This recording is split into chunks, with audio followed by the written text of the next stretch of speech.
सभी बच्चों को नमस्कार। मेरा नाम जगदीश सोलंकी और आप देख रहे हैं जगदीश सोलंकी यूट्यूब चैनल। इस चैनल में आप सभी का स्वागत है। बच्चों आज हम पढ़ेंगे स्केलर और वेक्टर क्वांटिटी, जो अदिश राशि और सदिश राशि। वेक्टर और स्केलर, वेक्टर का मतलब था सदिश राशि और स्केलर का मतलब था अदिश राशि। ये फिजिक्स में ये बार बार शब्द का उपयोग होगा कि सदिश राशि, अदिश राशि। तो वास्तव में हम समझेंगे कि सदिश राशि क्या होती है और अदिश राशि क्या होती है। तो सबसे पहले हम स्केलर की बात करते हैं, अदिश राशि की बात करते हैं। तो यहाँ पर बता रहा था कि अदिश राशि का मैग्नीट्यूड, मैग्नीट्यूड का मतलब ये होता है इसका परिमाण, मान। अदिश राशि का जो मान होता है जिसको हम मैग्नीट्यूड बोलते हैं, परिमाण, परिमाण, रिजल्ट या मान उसका। और डायरेक्शन जो होती है वो दिशा कहलाती है, डायरेक्शन मतलब दिशा। तो अदिश राशियां कौन सी होगी जिसका मैग्नीट्यूड यानी परिमाण होगा और कोई डायरेक्शन नहीं होगी, नो डायरेक्शन होती है, कोई डायरेक्शन नहीं होती है, उन राशियों को अदिश राशियां कहते हैं। अदिश राशियां किसको कहेंगे कि जिसका परिमाण तो होता है, मान तो होता है, परंतु उसकी कोई दिशा नहीं होती है। ऐसी राशियों को हम अदिश राशि कहते हैं। सदिश राशि किसको कहते हैं कि जिसका परिमाण भी होता है, मैग्नीट्यूड भी होता है, परिमाण भी होता है, साथ साथ में उसकी दिशा भी होती है, डायरेक्शन भी होती है। तो ऐसे भौतिक राशियों को हम क्या कहेंगे, वेक्टर या सदिश भौतिक राशि कहते हैं। उदाहरण के लिए हम देखें कि जो बल होता है, मान लो कि 20 न्यूटन उत्तर दिशा में लगता है। एक एग्जाम्पल के थ्रू हम इसको समझ लें कि बल जो है 20 न्यूटन उत्तर दिशा में लगता है। तो यहाँ पर जो 20 होगा, ये जो 20 हमने लिखा है, ये इसका मैग्नीट्यूड या परिमाण होगा। ये इसका मैग्नीट्यूड कहलाता है, परिमाण मतलब उसका मान। और ये उत्तर जो है दिशा होगी, डायरेक्शन होगी। तो जो बल होगा वो सदिश राशि होगी। क्यों? क्योंकि इसका मान भी होता है, परिमाण भी होता है और इसके साथ में इसकी दिशा में प्रदर्शित करते हैं। जैसे एक उदाहरण के लिए मान लो चाल या स्पीड, चाल या स्पीड इसको बोलते हैं 20 किलोमीटर पर आवर। यदि ऐसा लिखा हुआ है मान लो 20 किलोमीटर पर आवर, इसका मतलब इसमें केवल परिमाण होता है, परिमाण मतलब उसका मान होता है, परिमाण होता है, और इसमें कोई डायरेक्शन या दिशा नहीं होती है। तो चाल अदिश राशि होगा। क्यों? क्योंकि इसका केवल परिमाण होता है, दिशा की कोई आवश्यकता नहीं होती है। और जो बल होगा वो सदिश राशि होगा, परिमाण के साथ साथ दिशा की भी आवश्यकता होती है। इसी के आधार पर हम जो है पूरा इसमें डिफरेंस देखेंगे, अंतर देखेंगे। तो सबसे पहला अंतर यही है कि इसमें केवल परिमाण होता है, दिशा नहीं। अदिश राशि किसको कहते हैं? जिसमें केवल परिमाण होगा, दिशा नहीं होगी, यानी केवल मैग्नीट्यूड होगा, उसकी कोई डायरेक्शन नहीं होगी, वो राशि अदिश राशि कहलाएगी। यानी जिसमें केवल मैग्नीट्यूड होता, परिमाण होता, दिशा की कोई आवश्यकता नहीं होती, उस राशि को अदिश राशि कहते हैं। और जिसमें परिमाण के साथ साथ, मैग्नीट्यूड के साथ साथ डायरेक्शन दोनों जरूरी होता है, दोनों जो होता है वो कंपलसरी होता है, बताना ही पड़ेगा, तो ही वो राशि सदिश राशि कहलाएगी, वेक्टर क्वांटिटी कहलाएगी। तो अदिश किसको कहेंगे? जिसमें केवल परिमाण यानी मान की आवश्यकता हो, दिशा की कोई आवश्यकता नहीं होगी। सदिश किसको कहेंगे? जिसमें परिमाण के साथ साथ उसकी दिशा भी अपने को बताना पड़ेगी। दूसरा आपने लिखा है कि इसको सामान्यतः बीजगणितीय नियमों के द्वारा जोड़ा घटाया गुणा किया जा सकता है। इसका जो एडिशन, सब्सट्रैक्शन या मल्टीप्लाई, डिवाइड जो होता है, सिंपल एल्जेब्रिक जो हम सामान्य गणित पढ़ते हैं, मैथ्स पढ़ते हैं, उसके द्वारा किया जाता है। लेकिन इसको उस सामान्य मैथ्स के द्वारा या बीजगणित के द्वारा नहीं किया जा सकता। इसके लिए एक नए मैथमेटिक्स की आवश्यकता होती है, सदिश बीजगणित, जिसको वेक्टर अलजेब्रा कहा जाता है। तो जो अदिश राशियां होती है उनका जोड़, घटाव, गुणा, भाग सामान्यतः बीजगणित या अलजेब्रा जो हम पढ़ते हैं, सामान्य गणित, उसके द्वारा किया जा सकता है। बट इसका जो है मान उसके द्वारा ज्ञात नहीं कर सकते। इसके लिए एक नए बीजगणित की आवश्यकता होती है, जिसको हम वेक्टर अलजेब्रा के नाम से जानते हैं। तो इसमें वेक्टर अलजेब्रा में इसका उपयोग करना पड़ेगा, नियमों का उपयोग करना पड़ेगा, और इसमें सामान्य जो गणित है हमारे पास उसके नियमों का उपयोग करना पड़ेगा। किया जा सकता है। ये चूंकि अदिश राशि है इसलिए इसको दो या दो से अधिक घटकों में वियोजन नहीं कर सकते, केवल एक ही डायरेक्शन होगी, केवल एक ही दिशा में इसका मान होगा। यहाँ पे वही लिखा हुआ है कि unique quantity is one dimension, केवल एक ही दिशा में उसका मान होगा।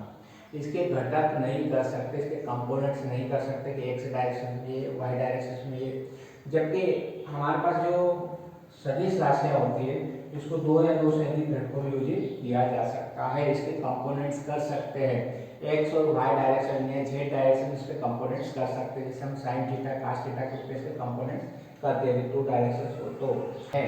फिर हमने लिखा है कि अदिश राशियों को दिखाने के लिए साधारण अक्षरों के द्वारा लिखा जाता है। जितनी भी अदिश राशियाँ होती है उसको हम सिंपल लेटर, इंग्लिश के जो सिंपल लेटर ए है या बी है, इसके द्वारा हम रिप्रेजेंट करेंगे। सिंपल अक्षर, साधारण लेटर, सामान्य अक्षर के द्वारा इसको प्रदर्शित करते हैं। जबकि सदिश राशियों, अदिश राशियों को साधारण अक्षर के द्वारा प्रदर्शित करते हैं इसको, और सदिश राशियों के लिए क्या करते हैं अपन पर तीर का निशान, एरो का निशान लगाते हैं। इस तरह से एरो के निशान के द्वारा इसको प्रदर्शित करते हैं। जैसे एरो, एरो का मतलब वेक्टर क्वांटिटी। जब भी एरो लगा हुआ किसी भी स्मॉल लेटर या कैपिटल लेटर पे, तो वो क्या कहलाती है, वेक्टर क्वांटिटी कहलाती है।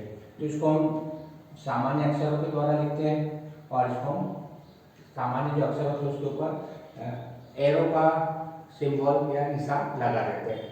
या फिर बोल्ड लेटर के रूप में भी इसको लिख सकते हैं। गाढ़े लेटर, जो मोटे मोटे लेटर होते हैं, बोल्ड करके इसको हम लिखते हैं इस तरह से। या तो एरो का निशान लगाओ या फिर मोटे अक्षरों के रूप में इसको प्रदर्शित करते हैं, और इसको हम सामान्य अक्षरों के रूप में प्रदर्शित करते हैं।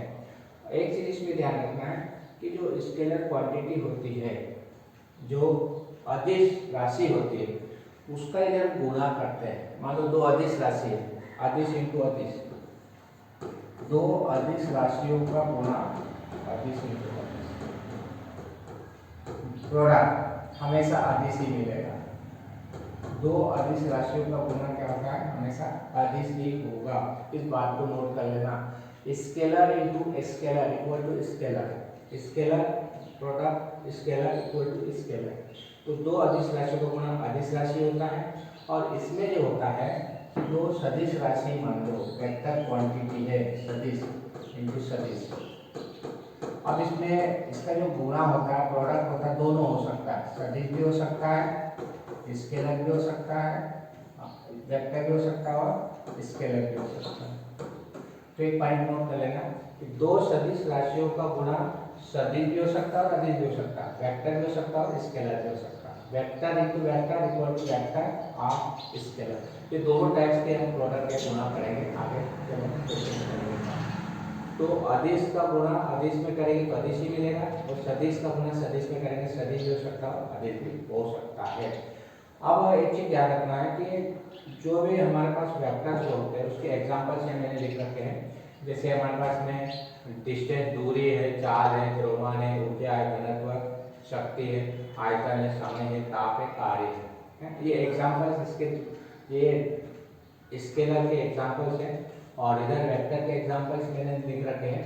तो इन दोनों को एग्जाम्पल को याद रखने के लिए इसमें कुछ कॉमन चीजें दिख रही है ना, उसको अपन नोट कर लेते हैं। जैसे विस्थापन में वह आ रहा है, वेग में वह आ रहा है, इसमें वह आ रहा है, इसमें वह आ रहा है, वह आ रहा है, वह आ रहा है, वह आ रहा है, और त्वरण में भी वह आ रहा है।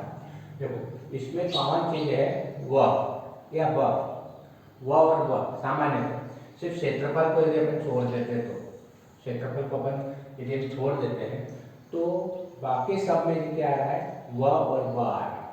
क्षेत्रफल में इसका उल्टा आ रहा है, वह नहीं है, दोनों नहीं है, ध्यान रखना। तो जिसमें वह और वह होती है वो भौतिक राशियां हमारे पास सामान्यतः वेक्टर क्वांटिटी को हम लिखते हैं। 100% श्योर नहीं है, बट हम याद रखने के हम इसको कर सकते हैं कि जिसमें वह और वह आएगा वो भौतिक राशियां हमारे पास में सामान्यतः, जो 11th में विस्थापन, वेग, बल, त्वरण, बल, आवेग है, संवेग, ऊर्ध्वीय त्वरण, ये जो राशियां होती है वो हमारे पास में क्या कहलाएगी, वेक्टर राशियां कहलाती हैं। अब इसमें वह और वह की बात करते हैं अपन, दूरी, चाल, द्रव्यमान, ऊर्जा, घनत्व है।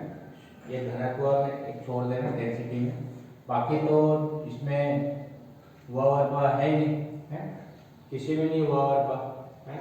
एक दाब होता है, प्रेशर होता है, उसको नोट कर लेना था। इसमें वह आता है, लेकिन ये क्वांटिटी जो होती है स्केलर क्वांटिटी होती है। घनत्व और ताप, इन दोनों के लिए हम छोड़ देते हैं तो किसी में वह और वह नहीं आता है। और इसमें वह नहीं है, वो हमारे पास स्केलर क्वांटिटी एक्स है। इसका वो हो सकता है कि ये हमारे पास दाब और घनत्व दो अलग अलग, इसका उल्टा भी हो सकता है कि दाब और घनत्व जो होता है इसमें वह आता है, इसमें वह आता है, लेकिन ये स्केलर क्वांटिटी है। लेकिन याद रखने के सामान्य नियम अपन कह सकते हैं कि इसमें वह और वह है वो हमारे पास वेक्टर क्वांटिटी है क्षेत्रफल को छोड़कर, ये चीज ध्यान रखना। इधर वह और वह नहीं होते हैं, वो सामान्यतः स्केलर क्वांटिटी होती है दाब और घनत्व को छोड़कर। जैसे धारा, धारा भी क्या है, धारा भी जो है स्केलर क्वांटिटी होगी, इसमें वह नहीं आता है। तो कुछ ये कोई नियम नहीं है, लेकिन इसको ट्रिक्स हम याद रख सकते हैं। अधिकांश भौतिक राशि जिसमें वह आता है वो हमारे पास वेक्टर कहलाएगी, और जिसमें वह नहीं आता वो हमारे पास में स्केलर कहलाएगी। इसमें दाब और घनत्व इसको अपवाद के रूप में लिख सकते हैं, इधर एरिया जो है उसको हम अपवाद के रूप में लिख रहे हैं। ये जो मैग्नीट्यूड होता है, मान, मैग्नीट्यूड का मतलब उसका मान। जैसे मान लो यहाँ पर ये एक वेक्टर है, उसको हम प्रदर्शित कर रहे हैं। वेक्टर को हमेशा जो है इस तरह से एरो के द्वारा हम प्रदर्शित करेंगे। ये एरो जो होता है वो वेक्टर को प्रदर्शित करता है, ये इसका टेल कहलाता है और इसका हेड कहलाता है। अब इसमें मैग्नीट्यूड का मतलब उसका मान होता है। जैसे मान लो 15 मीटर हो गए, तो ये 15 मीटर हमारे पास में ये 15 मीटर हो गया, यहाँ से यहाँ तक का 15 मीटर। एग्जाम्पल के लिए ये स्केल पे हमने 15 मीटर मान लिया, कितना लंबा 15 मीटर, तो 15 मीटर लिखा मतलब इसका क्या हो गया, मैग्नीट्यूड मान हो गया। अब इसकी डायरेक्शन, तो डायरेक्शन बताना पड़ेगा कि इस डायरेक्शन में 15 मीटर। तो सदिश राशियों को व्यक्त करने के लिए मान के साथ साथ परिमाण की आवश्यकता होती है। जैसे मान लो कि हमारे पास कोई वेक्टर है, आर वेक्टर है, तो इसका मान भी होना चाहिए आर, और इसकी डायरेक्शन भी होना चाहिए एम के। यहाँ पर यदि किसी सदिश को अपने को लिखना है तो दो चीजों की आवश्यकता होगी, एक तो उसका परिमाण मतलब मान, और दूसरा उसकी दिशा। ये एन कैप जो होता है, जिसको हम एन के ऊपर कैप लगा देते हैं, ये इसकी दिशा को प्रदर्शित करता है, ये दिशा को प्रदर्शित करता है। मान लो कि हमने लिखा कि are cap equal to 3i,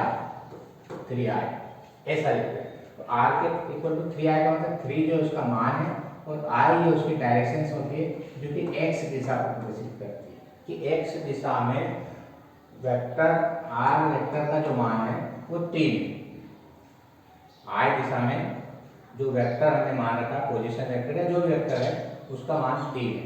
मान लो ऐसा आ गया कि r vector equal to 3i plus 4j plus 3k, ऐसा आ गया। तो इसका मतलब है कि x दिशा में ये डायरेक्शन से i j k के रूप में प्रदर्शित करते हैं, यूनिट वेक्टर होते हैं। ये i वेक्टर लिखा है, इसका मतलब x दिशा में उसका मान 3 है, j के लिखा मतलब y दिशा में उसका मान 4 है, और k के लिखा मतलब z दिशा में उसका मान 3 है। तो इस तरह से इसको वेक्टर के रूप में प्रदर्शित कर सकते हैं i j k के रूप में। तो जब भी हमारे पास में कोई वेक्टर राशि होगी तो एक तो परिमाण मतलब उसका मान और उसकी दिशा दोनों की आवश्यकता होती है। आर को हम रिजल्ट बोलते हैं, परिमाण बोलते हैं, मैग्नीट्यूड बोलते हैं, और आर कैप उसके डायरेक्शन के द्वारा प्रदर्शित करते हैं। अब ये एन कैप आई जे के रूप में प्रदर्शित करते हैं। आई कैप मतलब एक्स दिशा का वेक्टर, एक्स दिशा में उसका मान है, जे कैप का मतलब वाई दिशा में मान होता है, और जेड जब भी हम लेंगे तो वो के डायरेक्शन में कैप लेंगे तो वो जेड डायरेक्शन का मान होगा।